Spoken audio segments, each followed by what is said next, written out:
Hello दोस्तों, मैं इंद्रेश अपने YouTube channel Indresh GS classes में आप सभी का स्वागत करता हूं। तो दोस्तों, आज हम लोग मैथ का जो है प्रैक्टिस सेट नंबर अपना चौथा देखेंगे। ठीक है, तो आप लोग जितने लोग पहली बार चैनल पे विजिट कर रहे हैं तो चैनल को शेयर कर लीजिए, सब्सक्राइब कर लीजिए। ठीक है, तो चलिए आज का पहला क्वेश्चन देखते हैं। और अदर वीडियो आप लोगों को अगर देखना है, हमारी जो है सीडीपी की हो गई, इन्वायरमेंट की हो गई, या फिर जो है हिंदी पेडागोजी हो गई, या गद्यांश हो गया, तो हमारे प्लेलिस्ट सीटेट सीटेट नाम से प्लेलिस्ट बना हुआ है, उसमें जाकर के आप देख सकते हैं, सारी वीडियो पड़ी हुई है। ठीक है, और बहुत जल्द हम लोग जो है जैसे ही अनाउंस डेट हो जाती है, हम लोग क्विक रिवीजन एक दिन में पूरा संपूर्ण जो है पेडागोजी हो गया, या मैथ का पेडागोजी हो गया, हिंदी का पेडागोजी हो गया, किसी की भी पेडागोजी हुई, संपूर्ण रिवीजन की क्लास बहुत जल्द स्टार्ट करेंगे। ठीक है, चलिए स्टार्ट करते हैं आज का पहला क्वेश्चन। पहला क्वेश्चन मैथ का क्या है, 31। ठीक है, देखिए क्या कह रहा है कि दिया है फलों, ये क्या दिया, फलों के मूल्य प्रति केजी में दिए गए हैं। ठीक है, खरबूजे का मूल्य मतलब 1 किलो, मतलब 1 केजी खरबूजे का मूल्य 18 रुपया 50 पैसे है। ठीक है, और चेरी का जो 72 रुपये, अंगूर का जो है कितना है, तो 120 रुपये 60 पैसे है। ठीक, याद रखेंगे आप लोग, ठीक, इस चीज़ को।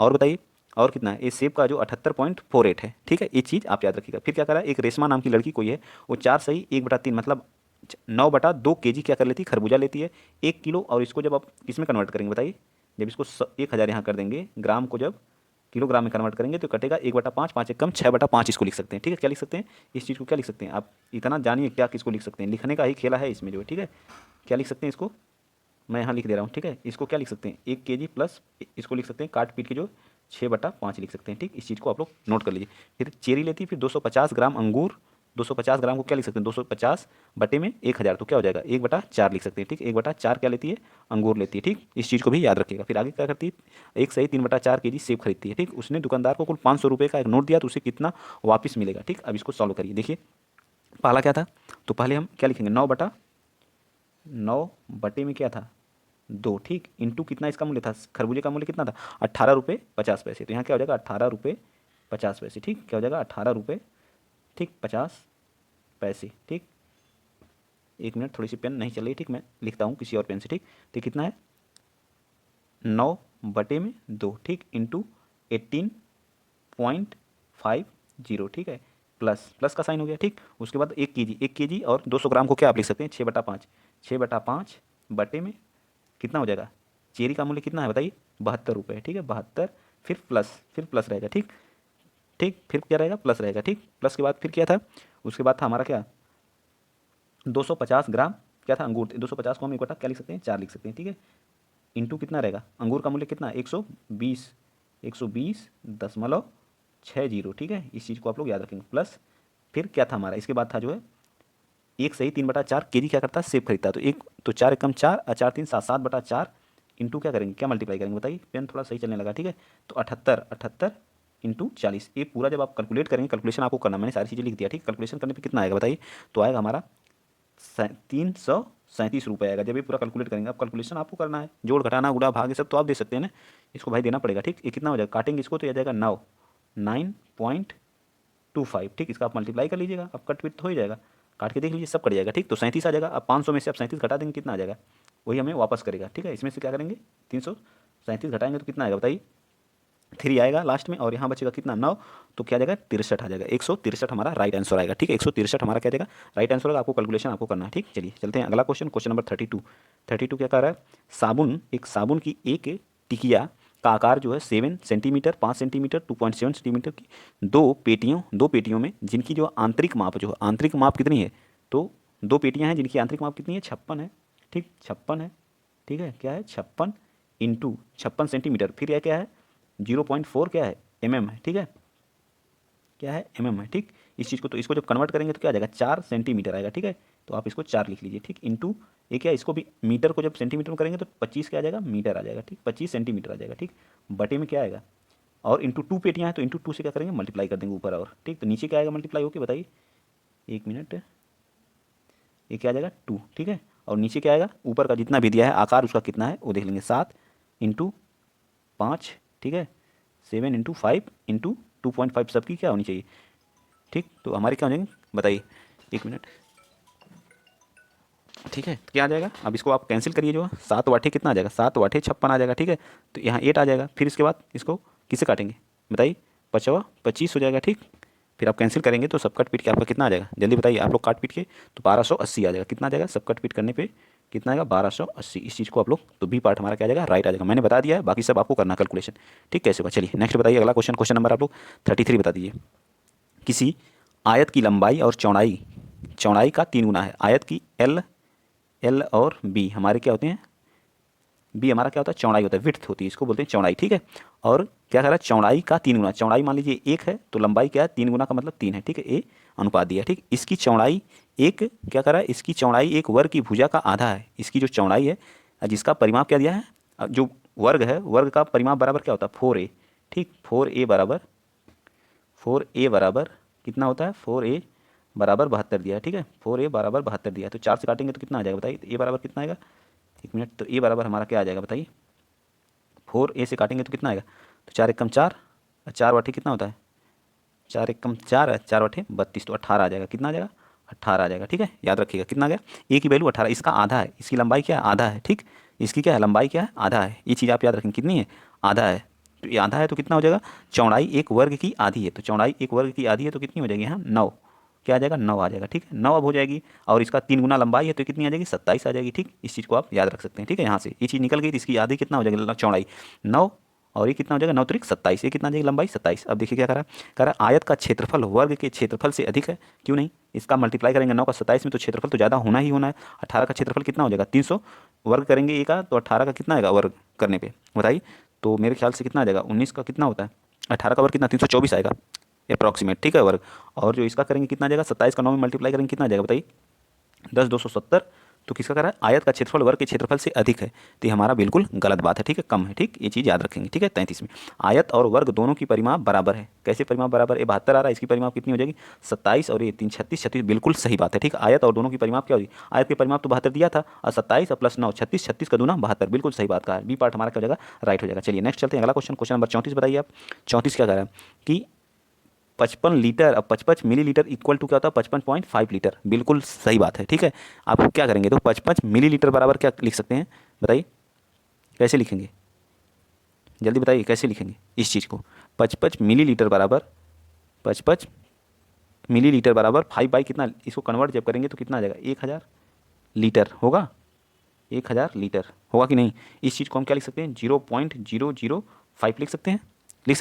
इसी तरह से 55 litre equal to 55 millilitre equal to क्या हो जाएगा 55.005 लिख सकते हैं, लीटर होता है ना कि 55 पॉइंट इतना होता है। ठीक है, तो ये हमारा क्या हो जाएगा, कौन सा सही नहीं है, तो ये हमारा क्या होगा इतना होगा। ठीक है, एक मिनट, आपको ये चीज़ समझ में नहीं आई होगी। ठीक है, फिर से मैं समझाता हूँ। ठीक है, 55 लीटर इक्वल टू 55 मिलीलीटर, कोई ये हम लिख सकते हैं, ये बिल्कुल गलत बात है, इतना हम नहीं लिख सकते। इस चीज़ को हम क्या लिख सकते हैं, आप 50000, इसको क्या लिख सकते हैं 20, इसके बाद 5, एक 5 लिखने के बाद दशमलव लगाएंगे। ठीक, तो इसको लिख सकते हैं 55 दशमलव, फिर क्या लिखेंगे बताइए 00 इतना। ठीक है, ये हमारा सही होगा। ठीक है, ये नहीं होगा, तो हमारा इस हिसाब से ये पार्ट हमारा क्या हो जाएगा राइट हो जाएगा। 205 ग्राम को क्या लिख सकते हैं, बिल्कुल सही बात है, क्योंकि 1000 से क्या कर देंगे, सेकंड वाला ऑप्शन 205 है, जब इसको 1000 से भाग देंगे तो क्या हो जाएगा, ये आ जाएगा 2.05 kg। ये बिल्कुल सही बात है, सेकंड वाला सही कहा है, क्योंकि हमसे गलत पूछा तो गलत हमारा यही है, तो ऑप्शन के हिसाब से यही हमारा क्या है राइट है। ठीक, बाकी सब सही है। 10 शतांक बराबर ये होता है दशमलव में, इसको लेके चले जाते हैं, ये भी सही लिखा है। ठीक है, किसी घनाभ का आयतन की लंबाई 45, चौड़ाई 5 और ऊंचाई इतना दिया बराबर है, तो उस घन का आयतन की भुजा 0.3 होगा, बिल्कुल राइट बात है। ठीक, तो हमारा ए पार्ट क्या हो जाएगा राइट हो जाएगा। चलिए नेक्स्ट बताइए अगला क्वेश्चन।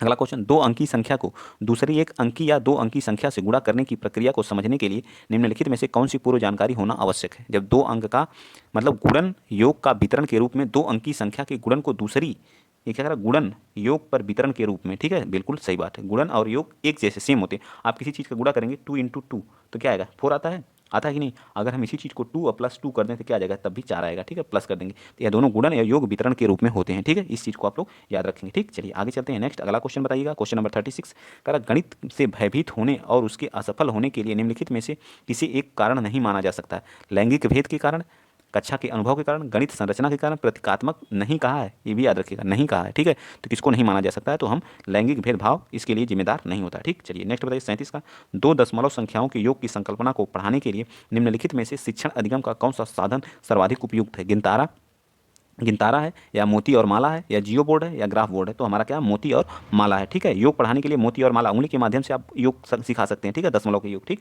चलिए नेक्स्ट चलते हैं आगे। आगे बताइए क्वेश्चन नंबर 38 बताइए। एक फोर्थ कक्षा 4 के अधिकतर शिक्षार्थी सोचते हैं कि दो संख्याओं का गुणन से प्राप्त संख्या सदैव दोनों संख्याओं से क्या होती है, बड़ी होती हैं। यह कैसे प्रदर्शित करेंगे कि यह सदैव सत्य नहीं है, बताइए कैसे आप यह प्रदर्शित। ग्रिड पेपर पर दो दशमलव संख्याओं के गुणन को प्रदर्शित करके, एक पूर्ण संख्या के बराबर योग के द्वारा प्रदर्शित करके, इसे संख्याओं के बराबर योग के प्रदर्शित करके, या दो दशमलव संख्याओं के गुणन की कलन विधि से प्रदर्शित करके। बताइए क्या करके बताएंगे।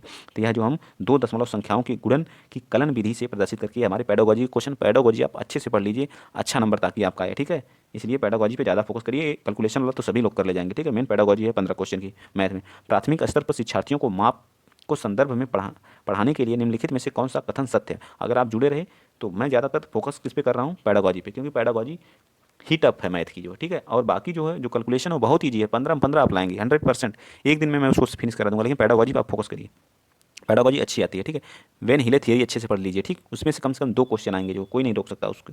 ठीक, चलिए बताइए। प्राथमिक स्तर पर शिक्षार्थियों को माप को संदर्भ में पढ़ाने के लिए निम्नलिखित में से कौन सा कथन सत्य है। तो ये हमारा प्रमाणिक माप का उपयोग करें, अप्रमाणिक मापों की बात करना चाहिए। प्रमाणिक मापों का उपयोग जो अप्रमाणिक माप के बात करना चाहिए, ये हमारा क्या है, राइट आंसर है। ठीक, चलिए तो कुछ क्वेश्चन को आप लोग क्या करेंगे, याद कर लेंगे। चलिए क्वेश्चन हमारे हो गए जो है अगला क्वेश्चन नंबर 40 बताइए। वास्तविक जिंदगी से गणित का संबंध बनाने के लिए और अंतर विषयों को विकसित करने के लिए निम्नलिखित में से किन मूल्यांकन योजनाओं का उपयोग करना चाहिए।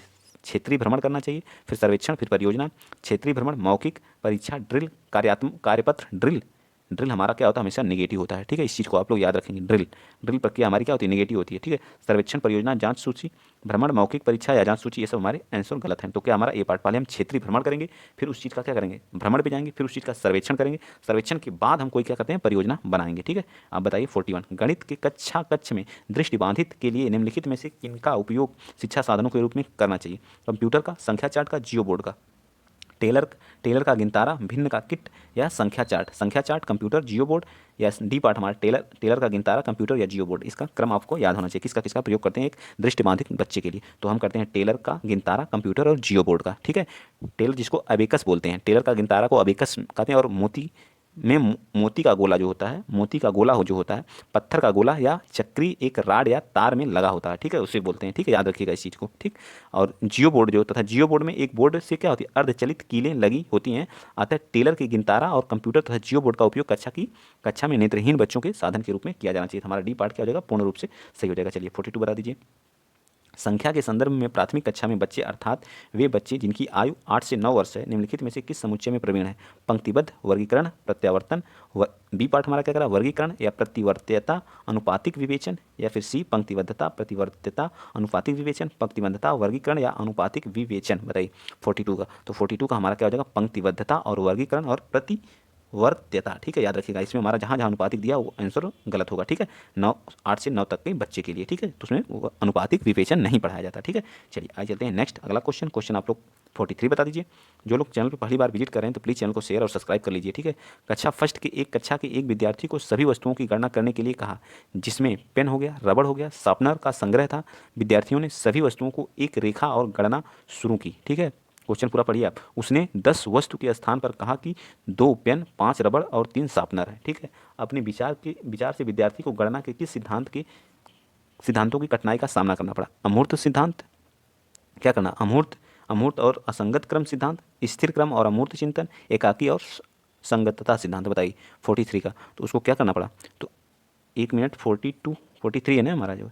अब 42 वाले में हमने क्या बताया, ये पार्ट ने बिल्कुल सही है। ठीक है, राइट। ठीक, चलिए इसमें क्या हो जाएगा, अमूर्त करेगा। अमूर्त मतलब प्रदत्त उदाहरण से हमें यह ज्ञात होगा कि प्रथम वर्ग के छात्र ने पहले मौलिक सिद्धांत को लागू करने में सक्षम नहीं है। ठीक है, क्या है, जिसमें पेन, रबड़ और शार्पनर का संग्रह तो था ही जो है, लेकिन वो क्या बता दिया, सभी वस्तुओं को एक रेखा और गणना शुरू की। उसने 10 वस्तुओं के स्थान पर क्या 2 पेन बताया, 5 रबड़ बताया और 3 शार्पनर बताया। ठीक है, तो क्या किया, इसे अमूर्तन और असंगत क्रम सिद्धांत कहते हैं। अमूर्तन और संगत, लेकिन वो क्या क्रम में थी, ये लिखा भी है ना, सब क्या थी, सभी विद्यार्थियों को एक रेखा और गणना शुरू की। तो उसने 10 वस्तुओं के स्थान पर 2 पेन बताया, 5 रबड़ और शार्पनर। अपने विचार विद्यार्थी के सिद्धांत अमूर्त और असंगत होगा। ठीक है, कि वे भी समझने में असमर्थ है। ठीक है, कि मदों चीज़ों की गिनती की जाती है, वे अप्रासंगिक होती है। अतः छात्र अमूर्त सिद्धांत एक क्रम अप्रासंगिक सिद्धांत समझने में प्राय कठिनाई का सामना करते हैं। ठीक है, आइए चलते हैं नेक्स्ट अगला क्वेश्चन नंबर 44 बता दीजिए।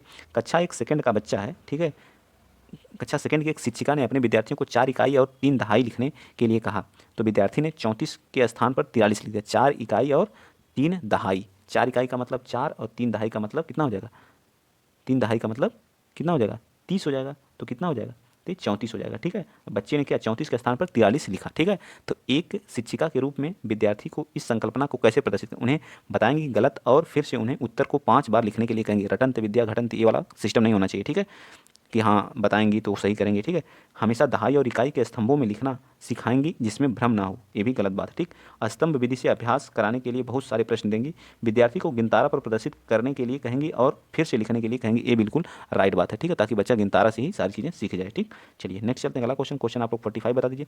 गणित जो हमारा गणित में प्रतिचित्रात्मक के लिए निम्नलिखित कथनों में से कौन सा सत्य नहीं। हम ज़्यादा फोकस मैथ के सीडीपी पे कर रहे हैं, तो आप लोग सीडीपी पे ही फोकस, सॉरी सीडीपी बोल रहे हैं, पेडागोजी पे ही कर रहे हैं। तो आप लोग जितना अच्छा पेडागोजी में कर ले जाएंगे, आप लोग मैथ में 30 लाने से कोई नहीं रोक सकता है। ठीक है, चलिए आगे चलिए बताइए। अभी हम दिखाते हैं कैसे कैसे कितने आसान आसान क्वेश्चन आते हैं जिसको आप कर ले जाएंगे इसमें जो। ठीक है, प्रतिचित्रात्मक गणित के कई विषयों में समाकलन किया जा सकता है। 45 का क्या होगा, मानचित्रण के लिए निम्नलिखित कथनों में से कौन सा सत्य नहीं है। तो प्रतिचित्रण गणित पाठ्यक्रम का भाग नहीं है, ये बिल्कुल गलत बात है। ठीक है, यही प्रतिचित्रण गणित का पाठ्यक्रम का भाग है और हमसे इसमें नहीं पूछा, सत्य नहीं है, तो ये हमारा सत्य नहीं है, डी पार्ट। ठीक है, नेक्स्ट चलते हैं। अगला क्वेश्चन, आकृति में निम्नलिखित पहलुओं में से किसका प्राथमिक स्तर से कोई संबंध नहीं। चौपड़, कोण, सममिति या प्रतिरूप या पैटर्न। पैटर्न तो है, बिल्कुल बात सही है, क्योंकि हम छोटा, पहले इसको छोटा बिल्डिंग है, फिर उससे बड़ी बिल्डिंग है, उससे बड़ी बिल्डिंग है, ऐसा पैटर्न करके क्वेश्चन आता है। ठीक है, तो यह है तो प्रतिरूप पैटर्न तो है ही जो 46 का। ठीक है, और क्या है पैटर्न, सममिति भी है। ठीक है, सममिति भी है, ठीक सममिति भी है, ये भी समझ में आ गया आपको, और कोण भी है, लेकिन चौपड़ हमारे कोर्स में ये नहीं है। ठीक है, तो ये पार्ट हमारा क्या हो जाएगा, राइट हो जाएगा। चलिए 47 बताइए। गणितीय खेल और पहेलियाँ मदद करते हैं क्या। गणितीय खेल और पहेलियाँ क्या मदद करती हैं। गणित के प्रति सकारात्मक अभिवृत्ति को विकसित करती हैं। बिल्कुल, गणित जब हम पहेलियाँ करते हैं तो हमें क्या सीखने में का सकारात्मक अभिवृत्ति होती है। ठीक, गणित और प्रतिदिन के विचारों में संबंध स्थापित करती हैं, ये भी बात सही है। ठीक, गणित को आनंद बनाने में, बिल्कुल सही, गणित सीखने में आनंद बनाने में हम पहेलियों के माध्यम से सीख सकते हैं। समस्या समाधान के कौशल को प्रोत्साहित करेंगे, बिल्कुल सही बात है। तो ए बी सी डी हमारे क्या है, तीनों ऑप्शन सही है, तो सी पार्ट हमारा क्या आ जाएगा, राइट आ जाएगा। चलिए 48 बता दीजिए। ये कह रहा है कि एक दिए गए एक आयत और समांतर चतुर्भुज का क्षेत्रफल समान है, परंतु कक्षा 4th के अनेक शिक्षार्थियों ने उत्तर दिया कि समांतर चतुर्भुज का क्षेत्रफल अधिक है। शिक्षक विद्यार्थियों को यह समझाने में किस प्रकार सहायता कर सकते हैं, दोनों के क्षेत्रफल समान है। तो आलेख, ग्राफ पेपर के प्रयोग से, कागज मोड़ने के प्रयोग से, पैमाने के प्रयोग से या जियो बोर्ड के प्रयोग से। 48 का, तो ये जियो बोर्ड के प्रयोग से बच्चे को समझा सकते हैं। ठीक है, कि दोनों के क्षेत्रफल क्या है, समान है। समांतर चतुर्भुज का, आयत और समांतर चतुर्भुज का क्षेत्रफल समान है, इस चीज़ को आप लोग क्या कर सकते हैं, समझा सकता है टीचर। ठीक है, जियो बोर्ड के माध्यम से। चलिए 49 बता दीजिए। 49 कह रहा है कि राष्ट्रीय, क्या कह रहा है कि राष्ट्रीय पाठचर्या की रूपरेखा एनसीएफ 2005 के अनुसार गणित के अनुसार स्तर पर गणित का शिक्षा का उद्देश्य निम्नलिखित में से कौन सा नहीं। तर्क विचारों को प्रोत्साहित करना, बिल्कुल सही बात है, ये है। ठीक है, इसमें पूछा नहीं, लेकिन ये है, तर्क संगत विचारों को प्रोत्साहित करता है गणित। ठीक है, तो ये हमारा बिल्कुल राइट आंसर एनसीएफ 2000। गणित में उच्चतर और अमूर्त पढ़ाई की तैयारी करना, ठीक, ये भी है। ठीक है, गणित को बच्चों की जिंदगी के अनुभवों के भाग बनाना, बिल्कुल सही बात है। ठीक है, समस्या समाधान और समस्या प्रस्तुत करने के लिए कौशल को प्रोत्साहित करना, ये बिल्कुल गलत बात है, लेकिन ऑप्शन के हिसाब से हमारा यही क्या हो जाएगा, क्योंकि हमसे नहीं पूछा तो ये हमारा क्या होगा, बिल्कुल राइट आंसर होगा। ठीक, नेक्स्ट चलिए। आज का लास्ट बता दीजिए, और हैं क्वेश्चन जो है, लेकिन ये है लास्ट ही बता दीजिए। Question number 50। ठीक है, 29,503 में 5 के स्थानीय मान तथा इसमें जो है क्या अंकित मान का बताइए। तो इसमें 5 का स्थानीय मान कितना आ जाएगा, 500 आ जाएगा। ठीक है, और इसका जो है अंकित मान मतलब फेस वैल्यू का अंतर यहाँ 7 आ जाएगा। ठीक, तो माइनस कर दीजिए। इसमें फेस वैल्यू का मान क्या आएगा, 7 आएगा, इसका जो स्थानीय मान क्या आ जाएगा, 500 आ जाएगा। ठीक, तो माइनस करेंगे, इसका अंतर पूछा तो अंतर करने पर कितना आ जाएगा, 3 आ जाएगा। यहाँ कितना आ जाएगा, 9 आ जाएगा। यहाँ कितना आ जाएगा, 4। तो कौन सा सी पार्ट हमारा क्या आ जाएगा, राइट आंसर हो जाएगा। ठीक है, 493 हमारा क्या राइट आंसर आ जाएगा। ठीक, चलें आगे कि बस आज के लिए इतना ही रहने दें, तो आज के लिए इतना ही रहने दीजिए। ठीक है, अगर वीडियो आप लोगों को अच्छा लगा, क्योंकि मेरा सबसे ज़्यादा फोकस किस चीज़ पे है, तो सबसे ज़्यादा मेरा फोकस आप लोगों को पेडागोजी मैथ की। पेडागोजी अगर 15 में 15 कर ले गए तो बाकी जो कैलकुलेशन वाला वो पोर्शन मेरे ऊपर छोड़ दीजिए, मैं उसको करा दूंगा। ठीक है, 100% आपका कोई नहीं। अगर आप आज के 20 क्वेश्चन मैंने कराया है, ठीक है, 20 क्वेश्चन में अगर आप जो है 19-18 कर रहे हैं तो समझिए आपकी बहुत बेटर तैयारी है। ठीक है, 18-19 अगर आपने सही कर लिया है तो बहुत बेहतरीन आपकी तैयारी है। ठीक है, आगे थोड़ी सी मेरी पेन नहीं चल रही थी, इस वजह से थोड़ा सा वो हो जा रहा था। ठीक है, तो उसको आप लोग फोकस ना करिएगा, एडजस्ट कर लीजिएगा। ठीक है, फर्स्ट वाले क्वेश्चन और सेकंड वाले में। ठीक, तो आज के लिए इतना ही। जय हिंद, जय भारत।